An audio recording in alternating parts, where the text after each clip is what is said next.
Wala ka ba talagang experience or never ka palang nakapag-work online?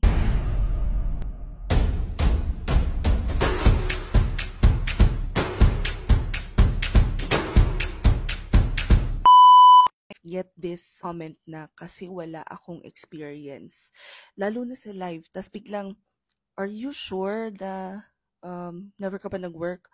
Nag-work po ako ng 10 years sa BPO or 15 years na po ako sa government or meron ako negosyo ng ganito katagal. And I'm like, that is experience. I'm not sure why a lot of people think na when you say experience, it's different kapag ka online at saka sa corporate. The only thing that you need to remember is this. Pag magsisimula ka pa lang, kung ano yung ginagawa mo sa labas, yun yung magiging selling point mo pag magsisimula ka pa lang as a freelancer, but it doesn't necessarily mean na wala kang experience. Now, for students, let me ask, have you ever traded time for money or time for, let's say, credits sa school? Or have you ever handled, eto magandang halimbawa, kunwari ginawa mo yung jowa mo ng project, 'di ba? That's an experience already. Whatever you're doing in school, whether it's for on the job training, whether you're doing you're a student assistant, anything that allowed you to gain experience is already an experience. The only thing that you have to do now is how are you going to use yung ganong previous experience to position yourself as someone who can help the client's business. Kung hindi pa rin kayo sure, paano nyong ipoposisyon yung sarili ninyo as someone who can help the client, then ask yourself this. What can you do? Administrative, creative, tech, support, or sales? Maalin doon? Pagkatapos, pag-aralan ninyo anong industry kayo malapit.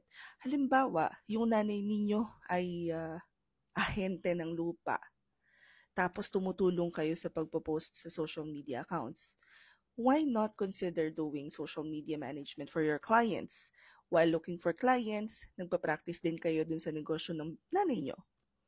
Something to consider. You're not really sure paano pa nga ba, saan nga ba kayo huhugot ng experience, you might want to check out yung mga classes namin na may internship. All you have to do is, that link in my bio, kung hindi nagwo-work, copy and paste sa browser.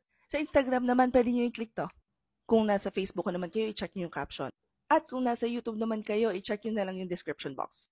I'd usually post clips like this also, at saka yung link sa thread. But if you want to know where the kalat happens, it's right on Twitter. You will then be taken to this page.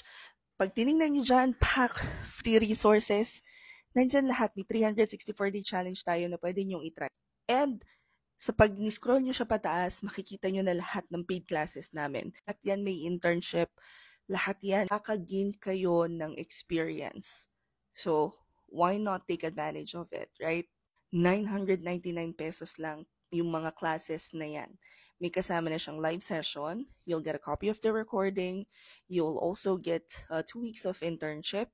You'd have something to put in your portfolio as a proof na nakapag-practice talaga kayo. You will also have mock interview, which is a practice ng one-on-one with me, and we'll also check yung inyong mga gagamitin para mag-apply. And after that, you'll get your certificates. The goal of our program is to be able to provide you with as much materials and experience that you might need para makapagsimula kayo. But nasa sa inyo pa rin yan kung ipupush nyo talaga at kung tatapusin ninyo. Hope this helps. Comment any questions you guys have about working from home. Follow for more work from home chismis. Bye!